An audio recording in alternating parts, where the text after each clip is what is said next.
फिन आरोबाव थुक्राझाराव BBCA Christian धोरोमनि मिशनाव बिटिआर सोरखारा PNRD बिफाननिफ्राय 19 लाख रांनि अपेन स्टेज लुफुंनो अन्थाइ खाम्फा बेखेवदों। चिरां जिल्ला थुक्राझार BBCAनि माखासे गोनांथिखौ नोजोर बोनानै बिटिआर सोरखारा राव हारिमु धोरोम बासियालासे समान मोनथाय समान जौगानाय थांखिखौ लानानै थांनाय मैया 1,45 लाख रांनि सावराय नब्लां लुफुंनो थाखाय अन्थाइ खाम्फा बेखेवदोंमोनब्लाबो फिन आरोबाव दिनै 19 लाख रांजों अपेन स्टेज लुफुंनो अन्थाइ खाम्फा बेखेवदों। बे हाबाफारियाव बेखेवगिरि महरै बाहागो लायो MCLA साइखं बसुमतारी बारग NDP डमिनिक इस्लारि बिथांमोना। बेखेवनायनि उनाव बिटिआरनि MCLA साइखं बसुमतारी खौरांनि गेजेरजों माखासे गोनां बाथ्राफोरखौ बुंथियो।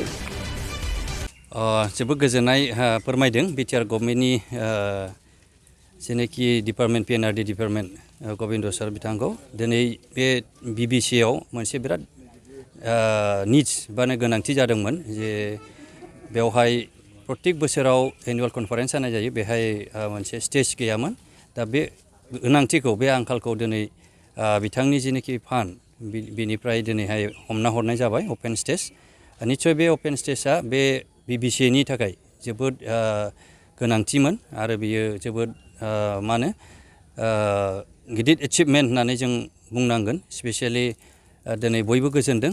दा बे कालचारेल लुफुंनाया बा अपेन स्टेजखौ लुफुंनायाव दिनैहाय गोबां जोंनि ओनसोलनि दैदेनगिरिफ्रा नुजाफैदोंमोन। दिनै बिथांमोना जोबोद गोजोननायखौ फोरमायदों। बेखौ दा बे इयारनि फाइनान्सियेल इयारावनो बे जोबगोन। नेक्स्ट एनुवेल माबायावनो कनफारेन्सआवनो बेयो आरामसे बाहायजानाय जागोन। बेखौहाय थाबैनो स्पिडैनो मावनाय जागोन।